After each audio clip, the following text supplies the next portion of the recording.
Halo Sobat Bangkom Pengembangan Kompetensi. Kali ini podcast Pemimpin Perubahan kembali lagi bersama Anda. Seperti biasanya kita akan membahas tema-tema dan isu-isu yang menarik. Kayak sekarang nih lagi banyak sekali isu soal transportasi. Baik itu transportasi ramah lingkungan, pentingnya transportasi publik buat masyarakat.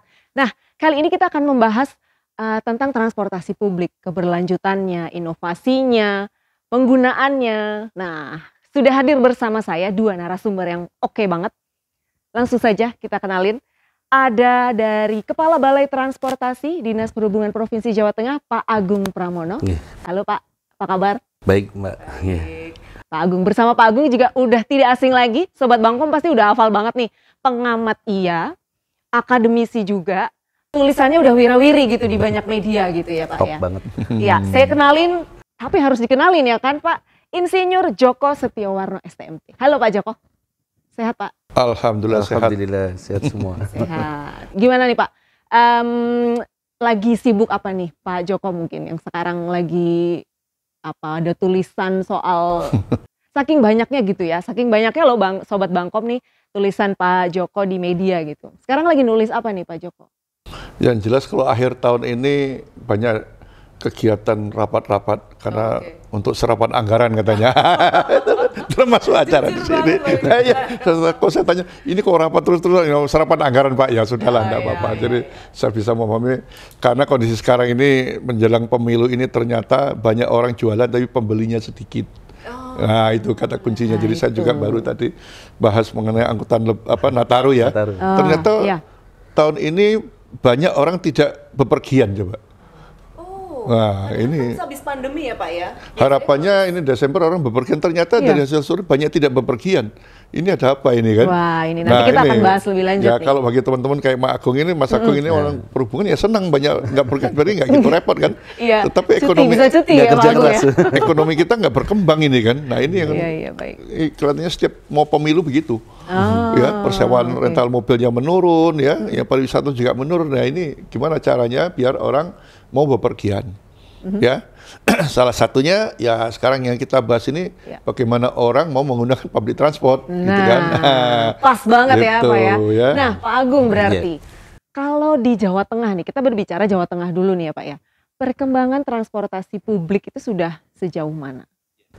Kalau kita melihat kondisi sekarang bahwa transportasi publik ini ada kemungkinan bahwa kita lihat antar kota yang hidup itu adalah akap sama AKDP yang jarak jauh.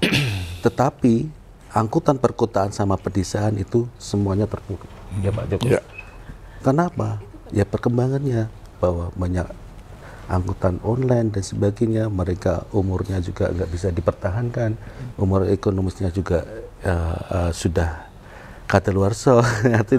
Artinya kondisi daripada angkutan ini sudah nggak memungkinkan untuk berlanjut itu.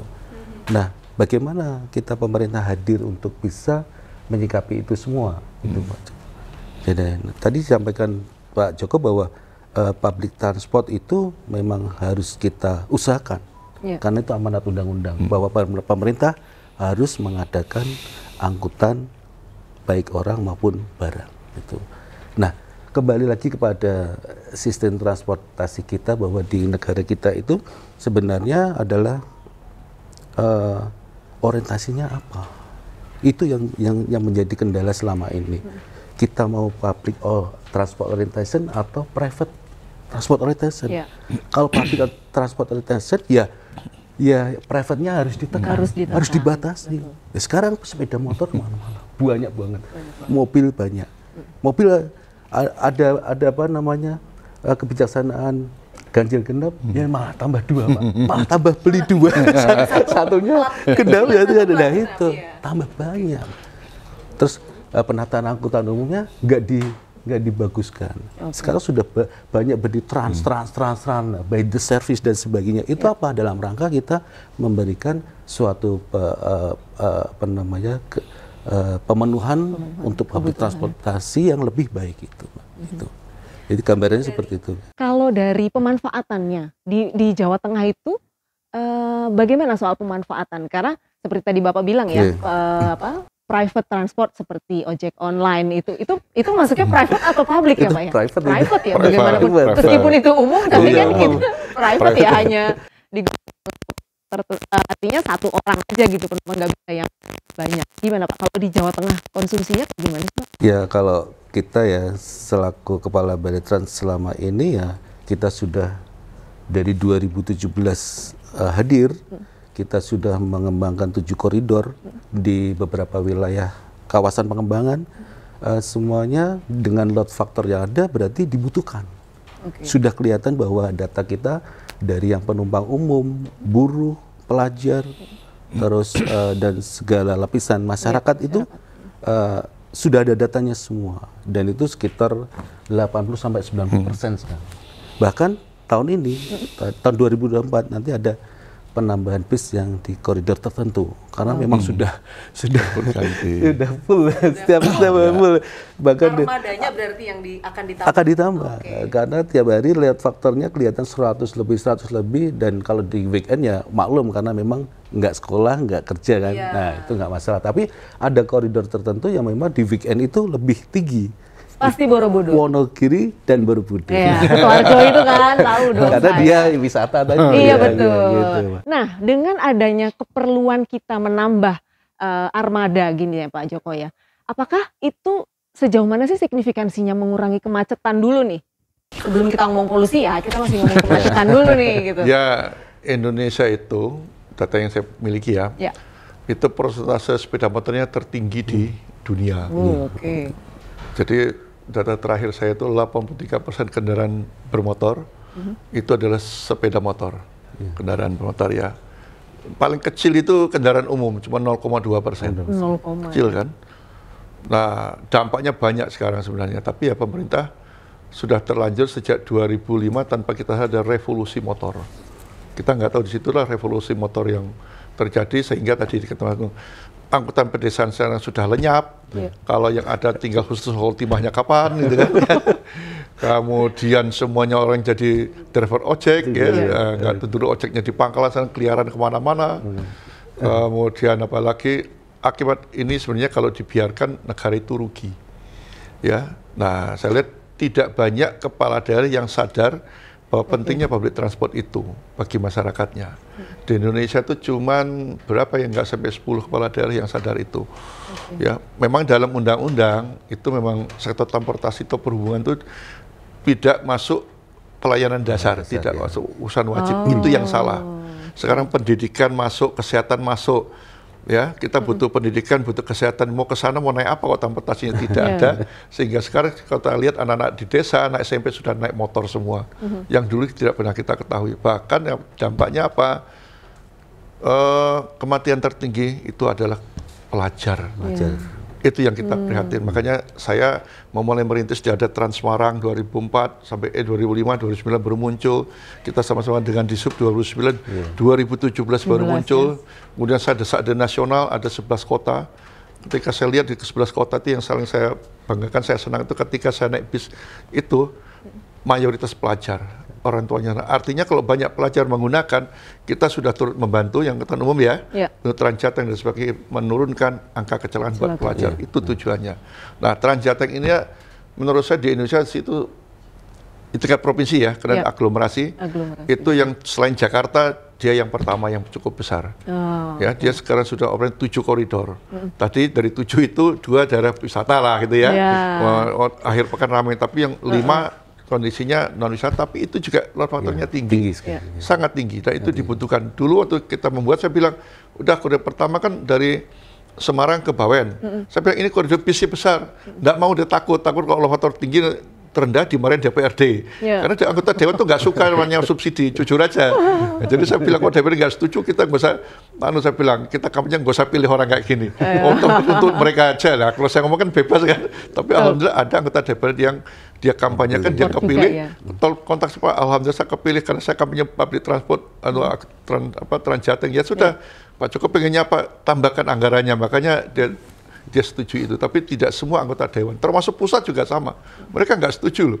Lebih baik proyek fisik katanya, lumayan dapat 0,5% kalau nggak ketahuan. ini yang terjadi. Ya, ini fakta. Jadi Jawa Tengah itu di luar Jakarta dia paling banyak. Sekarang ditiru oleh Jawa Timur. Nah, Jawa Timur kebetulan tuh ada mantan dari Disub Semara di Jawa Tengah. Jawa Tengah, ya? Itu malah kelihatannya geraknya lebih cepat lagi. Cepat lagi. Ya, nah, pengalaman. Ini udah ada. Contohnya. Kalau kita dulu kan membangun dari betul. Nah, Jawa Tengah yang saya lihat ya teman-teman sudah berbuat, ya ada sisi positifnya apa? Ketika Pak Gubernur Pak Ganjar dia punya tarif khusus. Jadi tarifnya itu sudah subsidi. Ya. Sebenarnya kalau nggak subsidi itu bisa 10 ribuan. Ya, sekitar. Ya. Nah, kan 4.000. Tapi Pak Ganjar minta pada saat itu untuk pelajar, buruh itu Rp2.000. Masalah lansia masuk ya?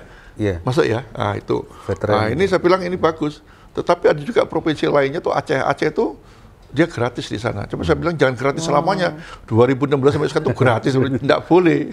Cuman headway-nya yang memenuhi standar dari se-Indonesia saya lihat Trans Jakarta ya. Trans Jateng, Trans Jatim, itu headway-nya sesuai dengan standar. DIEC yang awalnya sebelum Trans Jateng itu nggak standar. Satu koridor ada tunggu 1 jam, ya siapa yang mau naik kan? Nah ini kan kalau headway-nya 10-15 menit, saya ketinggalan 10 menit lagi masih ada bus. Itu keunggulannya Trans Jateng. Makanya daerah lain kalau saya ke daerah, belajar sama Jawa Tengah. Nah, gitu kan, masih mereka selalu ke Jawa Tengah. Akhirnya sekarang Jawa Tengah rujukan teman-teman lainnya. Tapi saya bilang jangan kalah sama Jatim. Jatim sudah melejit sekarang. Karena dari Jawa Tengah di sana inovasinya banyak dan sebenarnya program ini tidak hanya subsidi aja kok. Kita bisa dapat uang dari penumpang. Nah, penumpang bayar kan? Ya, nah mungkin itu ya Pak. Kalau misalnya tadi disampaikan ada inovasi yang sebenarnya Jatim sudah banyak lakukan gitu. Apa yang kira-kira perlu kita terapkan di Jawa Tengah yang belum nih? Itu apa Pak Joko? Gini, kalau saya lihat karena Jatim dulunya di Jateng, dia kalau dia pindah bagian ke Jawa Timur, apa yang perlu kita improve nih? Jadi mendapatkan meyakinkan anggota dewan bahwa ini nggak gratis loh. Kita dapat uang memang tidak banyak, tapi bisa mendapat paling tidak tuh dari uang diberikan 100% ya, itu bisa hanya 70%-nya. Ya, dari mana? Pertama dari penumpang. Penumpang kan membayar tadi kan, nah cukup banyak. Oke, baik. Melanjut pernyataan dari Pak Joko tadi nih, Pak Agung. Iya, Pak. Kan masih banyak masyarakat yang mungkin belum memanfaatkan transportasi publik gitu. Ada yang bilang apakah karena fasilitasnya atau kenyamanannya? Nah, kalau dari sisi kita ngomong langsung soal BRT ini Pak, BRT Trans Jateng, bagaimana faktor kenyamanan penumpang diprioritaskan atau enggak nih, dan sejauh mana? Ya, kalau selama ini kita selalu meningkatkan, ingin meningkatkan pelayanan, kenyamanan terhadap operasional kita. Salah satu contohnya bahwa kita selalu setiap saat mengawasi bagaimana operator itu menjaga kebersihan, kenyamanan di dalam, AC-nya berfungsi apa enggak.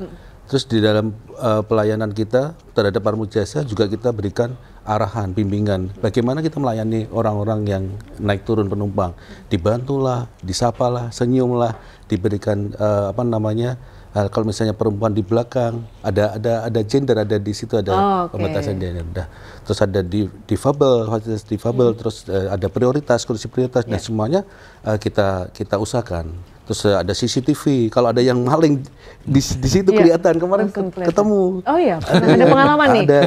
Tapi saya nggak cerita, pokoknya dia sampai ketangkep nih, ngambil handphone. Ada CCTV yang kita putar, gitu.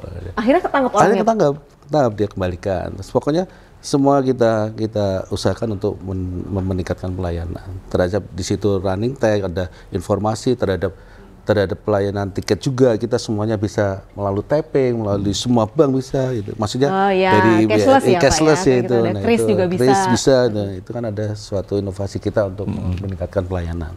Nah, kalau begitu dengan improvement di bagian pelayanan itu sudah terus dilakukan gitu. Pernah nggak sih Pak melakukan penelitian kenapa ya kok di pedesaan, di beberapa lokasi gitu, penggunaan transportasi publik masih belum menyenangkan dalam tanda kutip?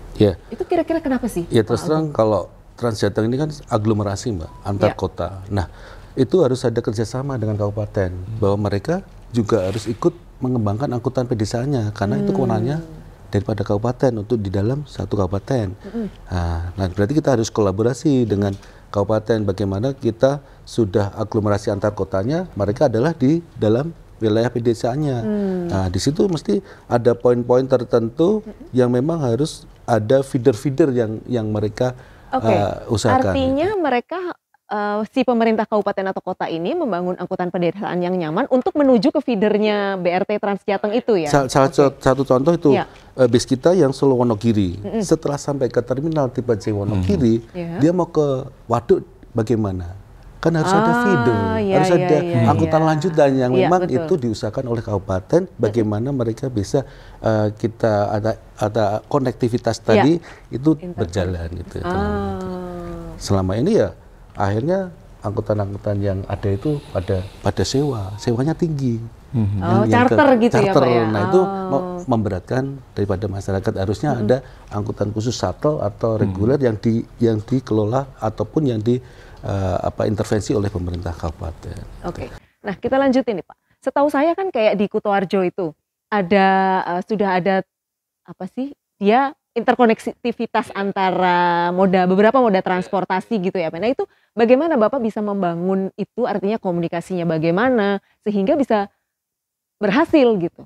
Ya, salah satu contohnya yang kita usahakan ini adalah terminal Kutoarjo itu. Yang di terminal Kutoarjo itu memang di situ ada connecting dengan angkutan kereta api. Betul. Makanya master plan kita bagaimana kita bisa secara nyaman orang itu berpindah moda dari terminal ke stasiun. Makanya kita master plan kita ada jembatan penghubung dari terminal ke area stasiun, jalan pedestrian yang kita bangun itu.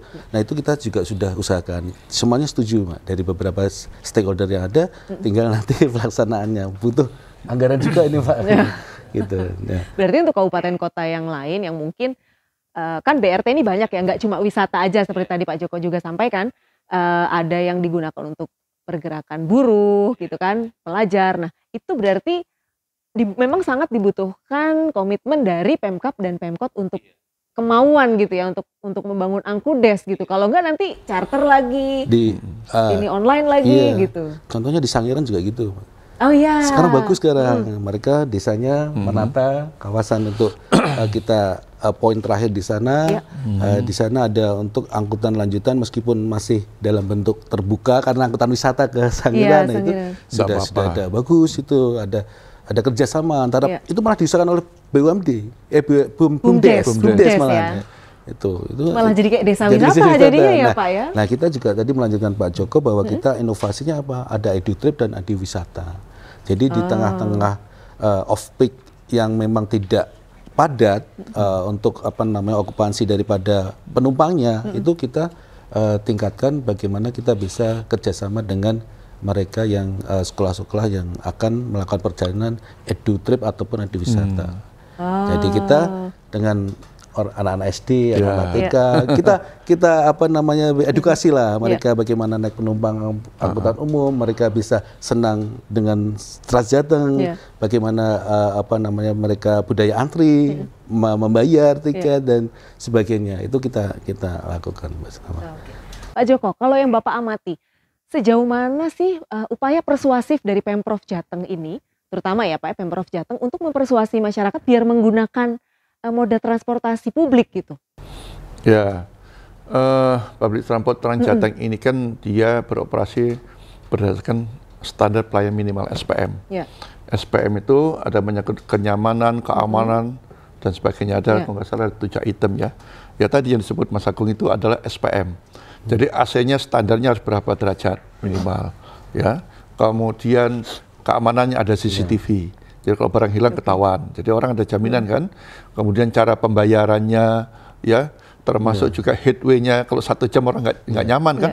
Nah, coba 10 menit lewat. Kalau ketinggalan masih nunggu lagi masih bisa. Nah itu masuk dalam SPM dan itu kontrak antara Pemprov Jawa Tengah, Pemprov Disub dengan operator. Nah, operator harus menjalankan itu. Nah, itulah yang akhirnya membuat informasinya juga mudah didapat, ya, sehingga masyarakat menjadi senang. Nah, itu upaya-upaya untuk masyarakat mau beralih, ya. Tapi kalau bagaimana tadi ke kawasan perumahan, ini yang jadi persoalan sekarang, gitu kan? Dulu ya, zamannya Pak Harto itu semua daerah di Indonesia, saya lihat nggak di Semarang, kalau membangun kawasan perumahan itu mesti diikuti akses angkutan umum. Jadi fasum-fasosnya itu ada. Sekarang tuh tidak ada. Jadi bagi muda-muda sekarang itu kasihan, saya bilang, kalau di Jakarta 10 juta duitnya nggak cukup gajinya, mesti dia korupsi, saya bilang gitu kan. Karena apa? Selain nyicil rumah, dia nyicil mobil. Kalau dulu nggak, kami cukup beli rumah dulu, nyicil 10 tahun, baru gantian mobil. Sekarang nggak. Karena tadi pemerintah tidak mengatur bagaimana ada angkutan ke kawasan hunian. Nah, sebagian kepala daerah ini image dalam benaknya itu sudah ada ojek lah. Ojek itu bukan angkutan umum dan itu mahal. Mau nggak naik ojek 2.000? Nggak bakal mau. Mesti 10.000. Ya kan? Itu jadi mahal sehingga biaya pengeluarannya masyarakat itu masih tinggi. Di Indonesia itu dihitung lah masing-masing kita ya, berapa sebulan biaya pengeluaran daripada gaji. Itu rata-rata di atas 30%. Nah, hasil riset kami, Transjateng itu bisa menurunkan 50%. Turun jadi 15% bagi penggunanya. Ya. Di banyak negara standarnya maksimal 10%. Bahkan di Perancis, di mana saya lihat saya ke Singapura, itu hanya 3% dari gajinya itu untuk menggunakan angkutan umum. Kita masih tinggi. Ya tadi, kalau nggak kendaraan pribadi, beli bensin, bayar sopir, tol, dan sebagainya. Itu habisnya di atas 30%. Itu rata-rata seperti itu. Itulah tugas pemerintah sebenarnya untuk menurunkan itu, dan ini juga sebenarnya kalau banyak menggunakan efisiensi buat negara. BBM-nya akan menurun, lebih baik saya bilang, berilah subsidi buat kota. Kami ini masih banyak yang tidak sadar itu. Jadi tadi di undang-undangnya juga tidak mendukung. Kita perlu revisi. Tapi di sisi lain kita lihat Jawa Tengah sebagai contoh lah. Kalau ke daerah saya bilang, tidur aja Jawa Tengah itu kan. Nah, mereka banyak meniru Jawa Tengah model seperti ini. Dan itu juga bisa memberikan contoh yang bisa dikembangkan ke daerah-daerah. Cuman masalahnya sekarang kalau kabupaten kota ini, kayak Semarang punya Trans Semarang, lumayan ya. Solo ada PT Solo Trans, ya itu oleh pusat lah, tapi mereka mau. Kemudian Banyumas ada Trans Banyumas, Purwokerto. Nah itu kan mereka integrasi. Nah integrasi ini kata kunci juga. Transjateng itu sudah integrasi juga dengan KRL di mana di Solo. Sehingga itu memurahkan orang. Jadi bagaimana tapping satu kali bisa naik KRL, gitu. Bisa satu kali bayar naik Transjateng, bisa batik Solo Trans umpamanya. Nah itu penting. Jadi kalau di Jakarta sudah bayarnya berapa ya? 3.000-an selama 2 jam, ya tetap aja dia bayarnya 3.000. Nah itu lebih memudahkan orang lagi, ya kan? Integrasi fisik, integrasi tarif, integrasi jadwal. Jadi orang tahu halte-haltenya kalau bisa di Jawa Tengah seperti Solo itu ya, kita di halte di Solo Trans kita tahu kendaraan mau hadir jam berapa udah ngerti itu, ada itu namanya Public Transport Information System. Nah itu baru ada di Solo.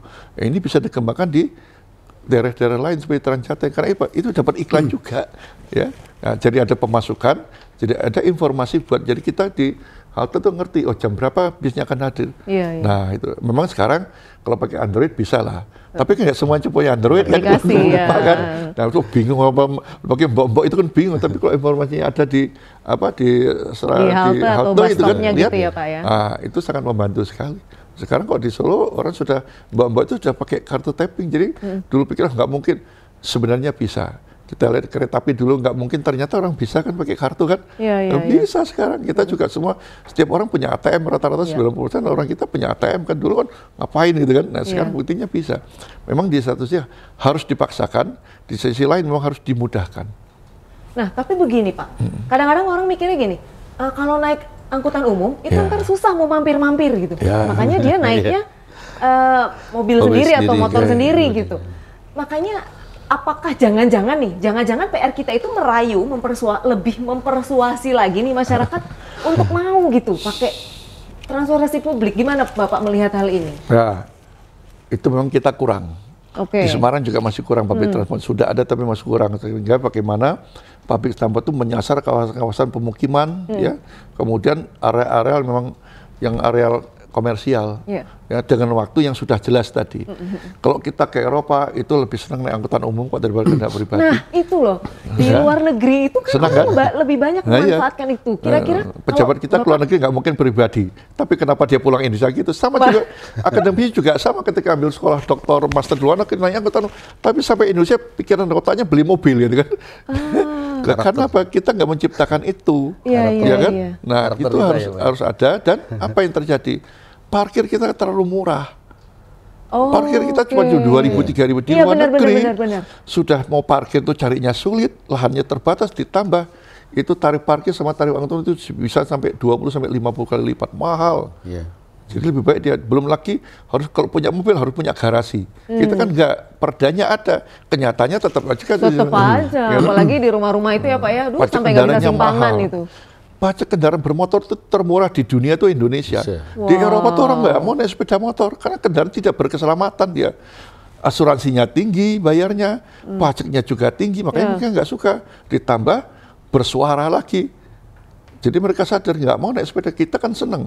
Makanya banyak kecelakaan, ya sudah.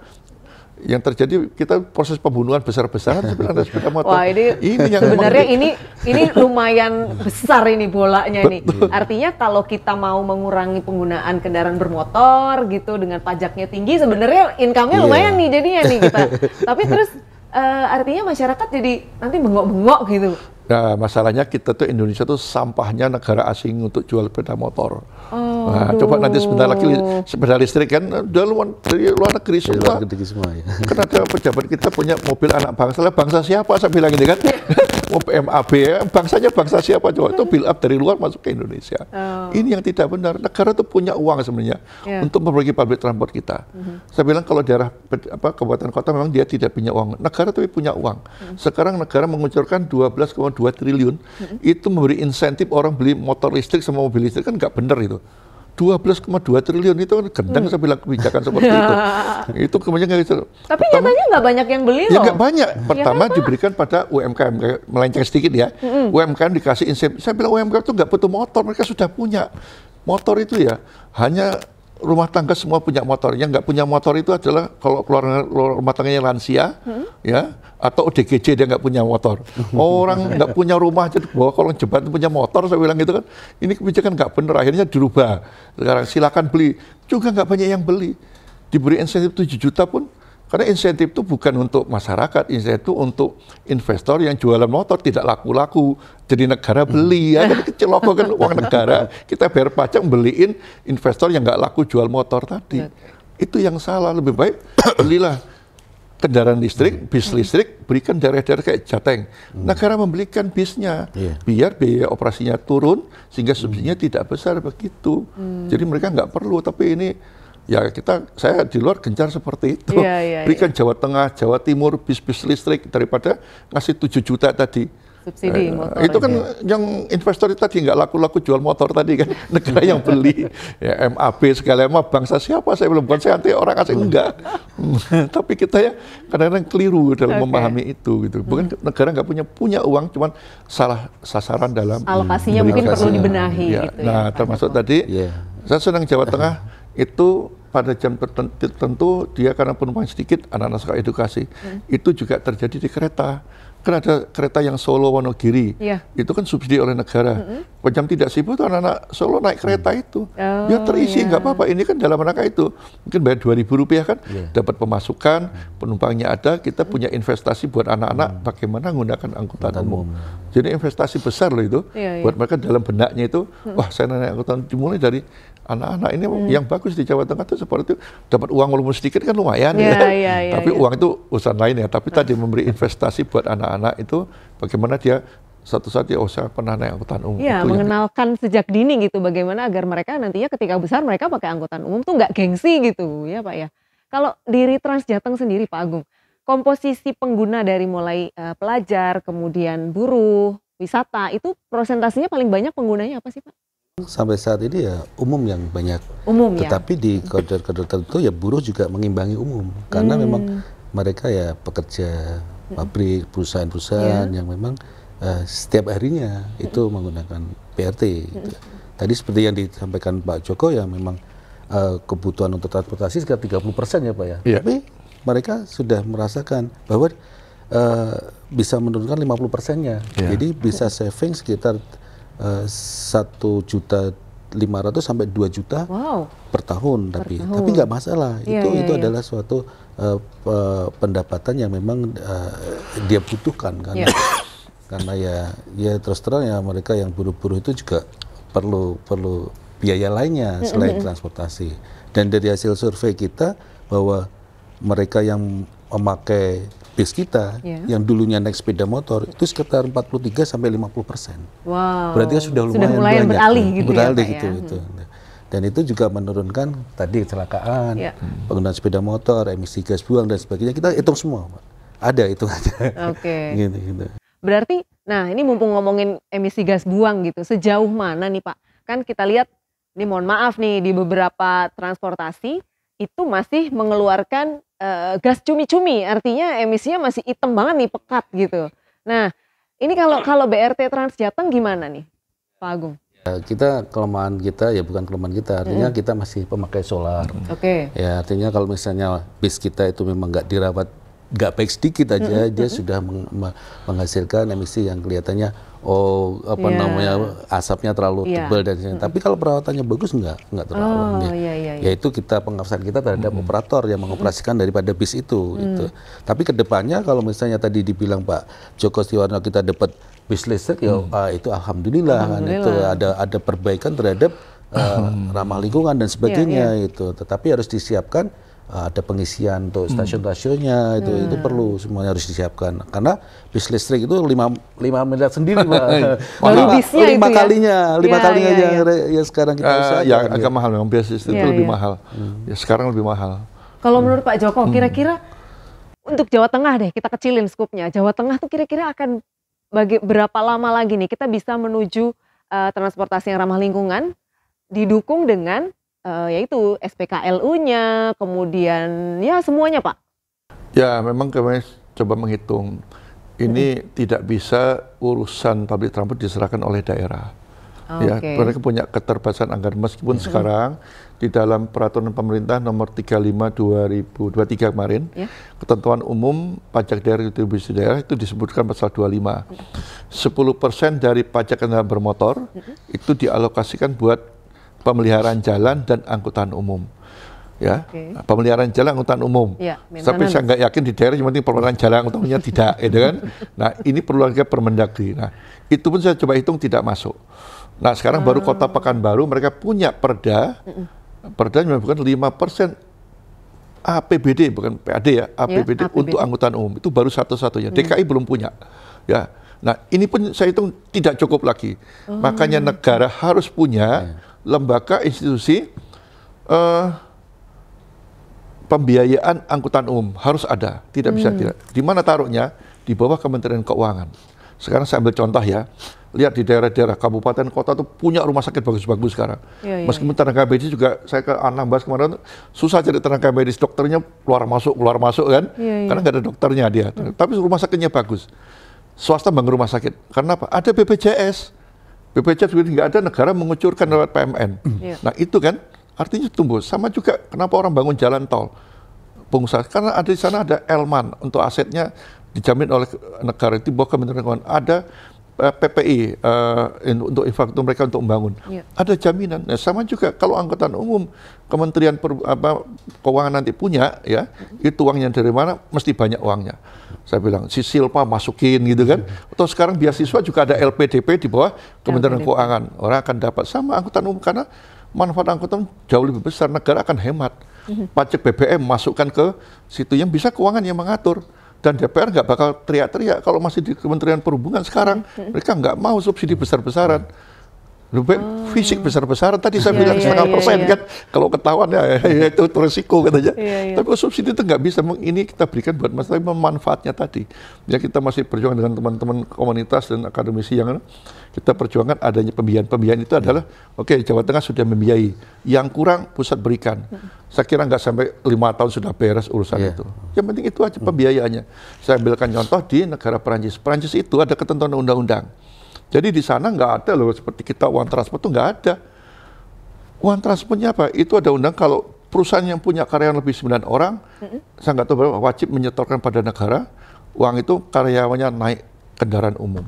Tapi dari rumahnya nggak sampai 500 meter sudah dapat angkutan umum. ada Di Jakarta sudah sebenarnya Jakarta itu juga contoh yang nggak sampai 500 itu dapat angkutan umum. Tapi masalahnya sepeda motor yang jadi masalah. Sepeda motor tuh apa ya? Itu pandeminya jadi menjadi predatornya angkutan umum karena mudah dan murahnya tadi.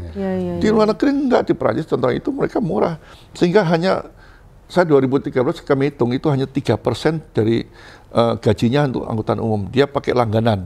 Mau langganan, kalau kita ke sana ya mau beli langganan mingguan, mau ada harian, ada mingguan, ada bulanan, jauh lebih murah. Tidak ada kalian kasih uang transport, nggak usah. Uang transport dikumpulkan, kasih ke negara untuk subsidi. Sehingga di kota Paris itu, katakanlah tarif itu 10.000, kita hanya bayar Rp2.000. Rp8.000 bagi dua, 4.000-nya oleh negara, APBD, 4.000 oleh swasta. Cukup sampai sekarang. Itu konsep itu. Harus dipaksa gitu loh Negara orang yang untuk punya. bisa pakai transportasi umum gitu Dan ya Pak. negara jadi hemat kan, nggak perlu seperti sekarang. Negara beli BBM impor sudah di atas. Zaman SBY itu hanya 30% impor, sekarang di atas 50%. Belum BBM udah perlu disubsidi lagi. Setelah disubsidi yang meninggal banyak lagi, orang muda lah coba.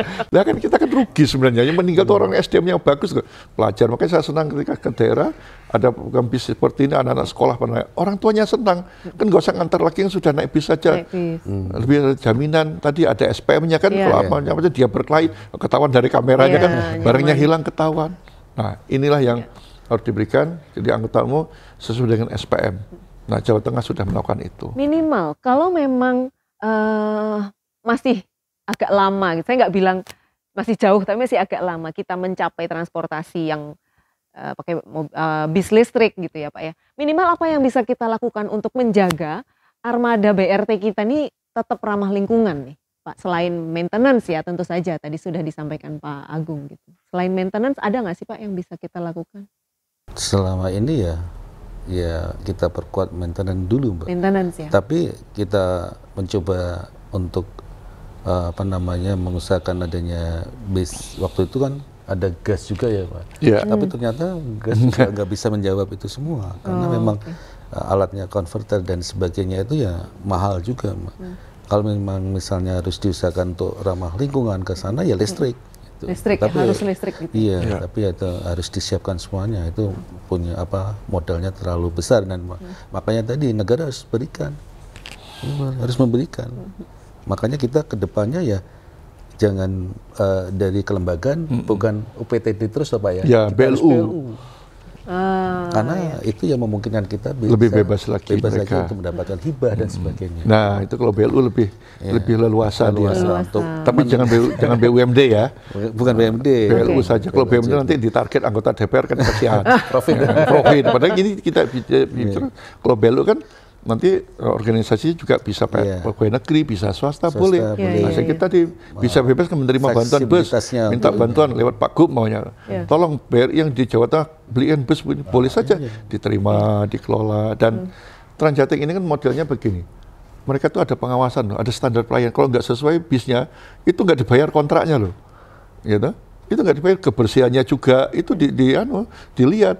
Ya. Jadi ada standar tertentu, makanya operator harus, kalau dia mobilnya jelek ya nggak dibayar. Jadi bukan seenaknya dia mau operasi, enggak, itu kan ada yang ngawasi. Kebersihan, makanya kan maunya ada pengharum harus ada maunya gitu. Kalau nggak ada, dia jadi coret, dikurangi, dipotong-potong itu, jadi nggak mudah. Supirnya ngantuk ketahuan, itu ada kameranya, ketahuan ngantuk kena denda itu, didenda itu. Kecepatannya ya berapa melebihi kena denda lagi. Itu kan suka ada stiker nih, kalau pengemudi membahayakan silahkan hubungi. Aduan kita juga kita update terus. Nah memang supirnya juga ini sejahtera lah di atas UMR ya. Bahkan saya mikir, saya pengennya supir-supir ini 2 kali UMR, saya bilang kalau bis besar. Jakarta kan 2 kali UMR. Amin, gitu. Harus begitu, kalau supirnya sejahtera kan saya nggak usah mikir dapat gaji ke-13. Bahkan beberapa operator tuh mereka masih memberikan insentif buat supirnya. Itu tergantung operator karena mereka dapat 10% misalnya. Pak kami menambahkan lagi ya silahkan. Mereka seperti itu kebaikan mereka kan. Nah, sopirnya pun bekerja sesuai jam kerja maksimal cuma 8 jam. Ada hari liburnya. Jadi tidak sistem setoran lagi lah. Gitu.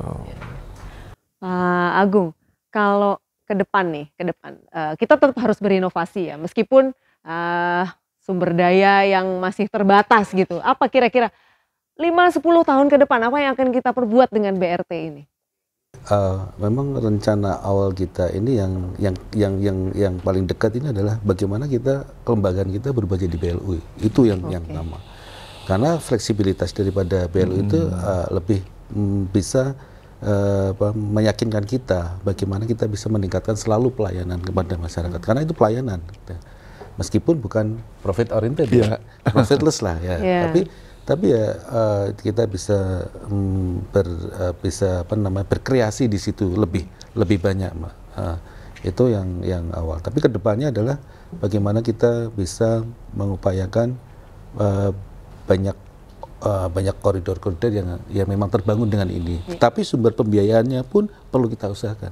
Ya tadi kita sudah mencoba untuk branding dan sebagainya itu di halte-halte. Nanti kita kerjasama dengan CSR yang ada di wilayah pengembangan. Kan banyak itu perusahaan-perusahaan yang bisa kita jalan kerjasama. Masa mereka nggak mau sih gitu.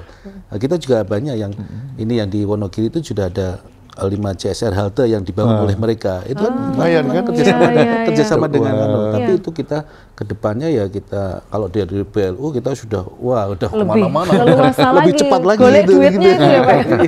Karena ada ya kan strukturnya dari BLU itu mesti ada pengawas, ada yang ketat, swasta juga bisa masuk. Jadi kan nggak cuma ASN aja, ASN ya cuma anggaranmu segini ya udah gitu, dicangke gitu. Itu yang ya kita cuma ini halte ditabrak aja kita nggak bisa memperbaiki, nunggu 1 tahun lagi, anggarannya masih.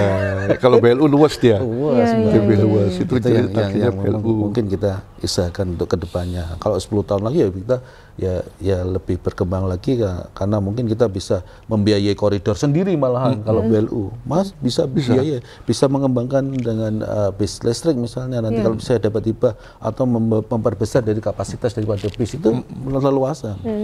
Kita sudah melakukan ya Pak. Seperti tadi kan Pak Joko bilang di provinsi sebelah itu perbankan juga memberikan hibah atau apa nanti mekanismenya kepada pemerintah untuk 1 unit bis atau apa gitu. Kita sudah melakukan itu belum sih Pak? Sampai saat ini belum. Ya? Itu harus BLU atau bisa nih? Iya harus BLU. Harus BLU ya kalau kita mau. Kalau BLU lebih luas. PTD belum bisa kita mau. Tapi ya masih mungkin lah nanti ya. Ya nanti nunggu gubernur yang baru kali ya. Tapi enggak sudah rencana ya. Udah susun semuanya, persyaratan semuanya sudah. Mungkin dengan PLT gubernur perlu didiskusikan lah ini. Iya benar Pak. Nanti PLT gubernurnya minta nggak usah gubernur baru ya, minta ke mana, ke perusahaan-perusahaan BUMN di Jawa Tengah namanya mereka pengen TJLS namanya kalau BUMN itu besar loh. Cuman mereka tergantung Pemda mau minta apa. Contoh ya, ada satu kabupaten itu PT Bukit Asam. Bukit Asam di Muara ini kan, itu anggaran CSR-nya PT itu 200 miliar. Itu bingung mereka mau diapain. Itu kan bisa dibagi-bagi nantinya. Nah, artinya kalau Pemda minta, mereka akan berikan. Jadi jangan nanti diminta untuk perjalanan dinas anggota dewan atau pejabatnya. Minta aja barang wujud diberikan ke daerahnya. Sehingga nanti subsidi Pemda bisa lebih berkurang. Gitu. Tapi apa Pak? Kadang kan orang kalau mau ngasih tak bikinin BLU gitu. Apa yang membuat pemerintah itu yakin bahwa Jawa Tengah itu membutuhkan sebuah BLU untuk mengelola transportasi publik ini gitu. Melihat kan kalau kita lihat juga apakah data penumpang kita sudah cukup memadai untuk signifikan nih kalau dibikin BLU gitu Pak? Sebenarnya usulan BLU itu sudah lama didengungkan ya, dan sudah dirancang juga. Ini tinggal dengan anggota dewan ini, ya persetujuan kan. Nah perlu diingatkan juga bahwa ini manfaatnya cukup besar. Silakan teman anggota dewan, Anda kampanye daerah Anda ini ada layanan itu boleh sah itu kan, sehingga Anda kepilih kembali kan. Jadi ini angkutan bagian dari dia nggak usah keluar duit kan, dia kampanye kan sah itu kan. Nah ini yang kita harus diulangi lagi dengan anggota dewan sehingga ini bisa segera ya, karena itu punya keluasan ketimbang BUMD. Ini kan sudah dimulai dari UPT dulu kan, UPT sudah berjalan, tadi penumpang sudah banyak kan, ya biar leluasa lagi dan membantu tadi untuk mengurangi, kan dewan itu kadang nggak suka terlalu banyak subsidi. Oke, berikan BLU, kami akan mencari bus-bus baru ya untuk mengurangi biaya operasi tadi. Nah, selain juga ada usaha-usaha lain. Kalau BLU kan bisa punya usaha lain, ya nggak saja bela ya. Bisa juga dia kerjasamanya ada perusahaan A Ya kan, daripada uangnya pribadi masing-masing orang, udah kasih ke uang transportnya, kasihkan ke kami akan naik layani angkutan ke perusahaan itu sebagai feeder kan boleh. Gitu. Jauh lebih buat perusahaannya lebih murah daripada perorangan dikasih mobil uang transport, kumpulkan saja Anda karena ini aja sudah ada perusahaannya. Jauh lebih mungkin bisa motong 50% dia. Ya kan, berikan pada BLU-nya yang ngelola itu. Gitu. Oke. Ini gini Pak, kalau di Jakarta itu kan ada beberapa pilihan ya, ada LRT, MRT gitu kan. Nah, langsung ketawa nih. Kalau di Jawa Tengah dengan wilayah yang luas gitu ya. Kalau Jakarta kan mungkin ya cuma segitu aja gitu. Tapi kalau Jawa Tengah itu kan 35 kabupaten kota gitu. Atau minimal di ibu kota provinsi gitu. Kemungkinannya membangun LRT atau MRT itu menurut Pak Joko gimana sih Pak? Jadi gini, bangun LRT juga itu mahal ya. Cukup mahal. Kok saya lihat udahlah sekarang bangun public transport berbasis jalan raya itu murah dan cepat, penikmatnya banyak. Waktu cepat karena jalannya kan sudah ada, tinggal beli bus saja kasih kan. Kalau LRT bangun tiang itu bangun LRT 1 kilometer ya, itu 500 miliar gitu. 500 miliar bus sudah dapat berapa coba? Dan cepat kan 500 miliar. Nah itu bangun tiang ya tiangnya aja. Tiang dan sebagainya nanti mahal dan tidak banyak yang menggunakan belum lagi nanti beli keretanya jauh lebih mahal. Kalau Jakarta lain, mereka kota megapolitan dan masakan banyak kan. Tapi untuk kota-kota lainnya ya sudah kita upayakan bangun busnya aja dulu bertahap. Kayak Singapura dulu awalnya pakai bus semua. Dia targetnya besar, bangun dia MRT, kita keliru. Lalu tiba-tiba mau bangun tram kayak kota Semarang Bukti, sampai sekarang kota Semarang nggak ada tramnya. Ya nggak ada yang mau naik kan. Dulu mau ada LRT Semarang dari bandar ke Pasar Bo, yang mau naik siapa kalau dari Pasar Bo? Itu nggak realistis, baik kita kasih bus aja dulu. Nanti ekosistemnya sudah terbentuk, mereka mau naik angkutan, baru bertahap kita buatkan angkutannya kapasitas lebih besar lagi. Jangan langsung meloncat, nggak bisa. Ya, cukup berat. Contohnya ada LRT di mana? Di Palembang itu, wah luar biasa mahalnya. Penumpangnya nggak sesuai dengan target, kan itu mubazir uangnya. Kalau di Jakarta gimana sih Pak? Pak Joko ngamatin nggak sih penumpang MRT? Oh, kalau Jakarta luar biasa karena mereka butuh. KRL itu sudah luar biasa, sudah kan kayak di Tokyo aja itu. Tapi kan mereka megapolitan, penduduknya kan bukan di kota Jakarta, Depok, Bekasi gitu kan. Nah, ke Semarang masih ya sedikit lah, artinya kalau bis kasihkan bis besar, pulang besar digandengkan, bisnya gandeng gitu aja cukup kan. Ya. Dulu kan di Semarang ini ada bis tingkat loh.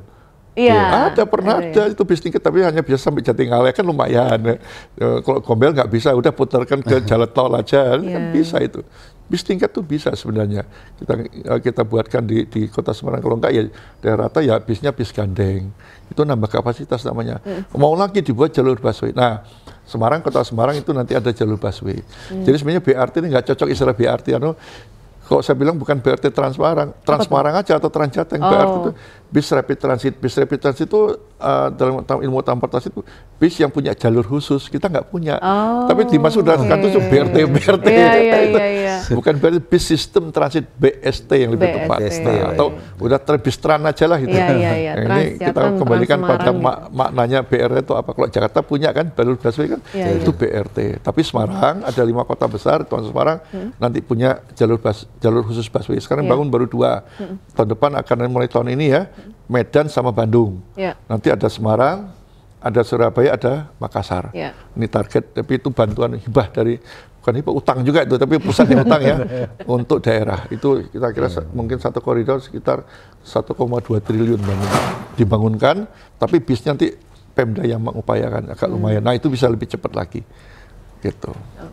Pak, kalau dari kita nih, kita sebagai Pemprov Jateng, tadi kan Pak Joko sampaikan di pedesaan itu masih kurang sekali angkutannya yang memudahkan masyarakat gitu. Ada nggak sih Pak, kita infrastrukturnya itu sudah bisa belum? Kalau misalnya kita BRT ini melakukan inovasi masuk sampai ke situ gitu. Karena itu beda wewenang ya, sudah di wewenangnya kabupaten ya. Kita harus melihat jaringan jalannya, Pak. Jaringan jalan, infrastrukturnya memadai apa enggak, bisa dimasukin ke angkutan apa enggak. Kalau kita sebenarnya kalau berprinsip bahwa kita jalan 500 meter aja sudah, itu dekat, itu bisa, Mbak. Tapi perilaku kita, karakteristik kita 200 meter aja nggak mau, kadang malah pesan panas dan sebagainya itu, Mbak. Jadi karena kita ya perlu penataan juga di desa-desa itu. Oke, jadi kalau menurut Pak Joko tadi lebih baik daripada kita mikirin moda transportasi yang lain seperti tadi saya bilang, itu lebih baik kita memperbaiki, menambah yang sudah ada gitu ya Pak ya? Ya, artinya kalau di Semarang pengen kereta, ya udah jalurnya mana, pokoknya dari Purwodadi ke Semarang itu ditingkatkan ya, dari Kendal ke realnya sudah ada kan itu, tapi kalau buat baru terlalu mahal dan tidak signifikan, belum saat ini ya. Nah, kalau bicara ke depan lebih baik kita nambah angkutan busnya saja, diperbanyak tadi ya, buat jalur khusus, busnya tunggal jadi bis gandeng gitu. Ya kan? Nah, tapi kalau memang kota-kota yang sudah ada sekarang mau dibangun, kayak Bandung, mereka pun bangun Bandung, Surabaya, LRT-nya mereka bangun yang jalur sudah ada. Ya kan Surabaya Raya kan dari Sidoarjo, dari Mojokerto mereka bangun. Bandung itu cuma ada juga nanti pada Larang, tapi kan sudah kalau sama juga kalau Semarang bangun, dari kereta dari mana? Dari Gubuk mamanya gitu kan, ke Semarang. Karena pemukiman dari pinggir sudah mulai banyak loh ini. Perumahan Majapahit itu bukan Majapahit Semarang gitu. Majapahit Semarang bukan itu, Majapahitnya masuk Demak. Perumahan Majapahit, padahal bukan di Semarang, itu cukup tinggi. Nah, itulah di sana jalan-jalan, makanya ada kereta yang lewat Solo juga penuh sekarang. Orang ke Solo berhenti nggak usah ke Tawang, cukup di mana, di Brumbung, naik turunnya karena di sana sudah banyak perumahan. Nah, di daerah-daerah itulah dibangun yang jalur kereta yang sudah ada. Nah, digantikan keretanya pakai KRL umpamanya, kayak Solo Jogja kan pakai KRL, kereta listrik ya, seperti itu.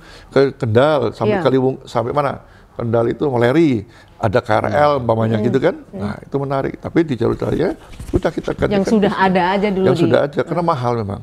Kalau dari sisi jalannya nih Pak, tadi kan Bapak bilang jalannya tuh lebarnya ya segitu-gitu aja, tapi dulu muat. Kenapa sekarang nggak muat? Karena orang parkir di badan jalan gitu. Nah, berarti kita perlu melakukan apa nih Pak? Selain mengembangkan transportasi, menambah armadanya gitu? Ya, kalau di transportasi ada namanya TDM ya, Transport Demand Management. Jadi bagaimana mengendalikan permintaan transportasi. Ya, itu dikendalikan. Caranya apa? Caranya ada namanya pendekatan mendorong dan menarik. Push and pull strategi namanya, mendorong dan menarik. Orang didorong dari angkutan pribadi suruh pindah angkutan umum, dengan catatan angkutannya harus bagus. Mau menuju angkutan umum pedestriannya bagus. Ada jalur sepeda juga bagus, bisa berubah sepedanya mungkin gratis. Nah, sekarang kalau kita ke Singapura, sepedanya gratis itu. Di Serpong, naik sepeda gratis di sana. Sepeda listrik lagi kan, tapi belum banyak gitu kan. Nah, itu disediakan. Kita ada sepeda listrik bayar tapi simpang 5 putar-putar itu kan. Oh iya, itu udah nggak ada lagi Pak ya? Ada. Udah ada kan yang sekarang bayar. Itu sekarang bayar. Ada bayar. Jarang ya. Ada tapi bayar gitu kan. Bayar gitu kan. Nah, itu, ya, itu diberikan. Nah, itu sebenarnya bisa diberikan seperti itu. Nah, biar orang mau didorong mau ya, itu push ya, di pull dulu, pull disediain. Pabrik tamunya udah bagus kan, sudah nggak mau kan, yang masih nggak mau dikasih murah, nggak mau, nyaman tidak mau, kita dorong dia apa? Ya ASN-nya dipaksa, rumah-rumah itu kan suruh naik angkutan umum, gitu kan. Nah, diberi insentif mereka, nah, sehingga apa nanti pajak kendaraannya ditinggikan. Ya parkir tengah kota dimahalin, gitu kan, ruang parkirnya berkurang. Ini seperti di luar negeri juga sama. Nah itu kalau sudah terbiasa, sehingga orang mau. Tapi memang kendala di kita tuh sepeda motor ini, itu predator luar biasa.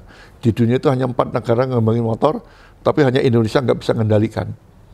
Cina, Indonesia, Vietnam, Thailand. Di Vietnam 2030 nggak ada lagi angkut motor di perkotaan. Vietnam punya aturan dia. Di mana di Singapura, di Bangkok, di Thailand itu ojek nggak boleh sembarangan. Dulu kita punya, mereka sudah punya aturan dulu pakai seragam, kita belum ada. Mereka hanya bukan tertentu, ya kan?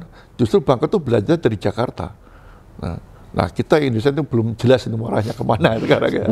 Nah ini kan mau capres kan, alhamdulillah sekarang 3 calon presiden itu punya program angkutan umum, semuanya punya. Nggak tahu nanti janjinya gimana kan? Jangan tinggal janji setelah kepilih lupa gitu kan ya. Nah ini kita dorong, jadi dengan adanya Trans-Jateng seperti ini, setidaknya sekarang calon-calon presiden sudah punya program public transit, 3 mereka punya semua. Ya harapannya ya nanti siapapun terpilih, mereka benar-benar mengembangkan dan Trans-Jateng ya terus berkembang, dan pusat harus membantu, tidak bisa tidak. Daerah juga punya keterbatasan fiskal, kecuali DKI Jakarta, mereka uangnya berlimpah. Tapi nggak tahu nanti kalau ada IKN-nya, kan Jakarta dapat uang banyak itu kan karena orang daerah banyak ke Jakarta. Ya kalau sudah berkurang, saya kira juga bisa berkurang juga nantinya. Baik, menarik sekali Sobat Bangkom dialog kita pada hari ini. Banyak sekali inovasi, kemudian cita-cita yang akan kita wujudkan bersama. Dibutuhkan kerjasama masyarakat juga untuk mau menggunakan transportasi publik yang sudah selalu dilakukan penyempurnaan. Tidak usah khawatir, di luar negeri tuh banyak orang-orang keren-keren yang naik transportasi publik, tapi di Jawa Tengah, di Indonesia tuh masih kurang. Transportasi publik banyak dimanfaatkan oleh masyarakat tertentu, pedagang, pekerja, belum banyak dimanfaatkan oleh semua kalangan masyarakat. Harapannya ketika kita berubah sikap, berubah mental, karakter untuk mau menggunakan transportasi publik, inovasinya semakin bertambah, kemudian transportasi publik juga perkembangannya akan semakin meningkat. Gitu kayaknya ya Pak ya. Iya. Baik, terima kasih Sobat Bangkom sudah menyimak podcast kita pada hari ini. Kita bertemu lagi di podcast mendatang dengan tema yang lebih menarik. Terima kasih Pak Agung, Pak Joko, terima kasih banyak. Terima kasih atas perhatian Anda. Kita ketemu lagi di episode mendatang. Sampai jumpa.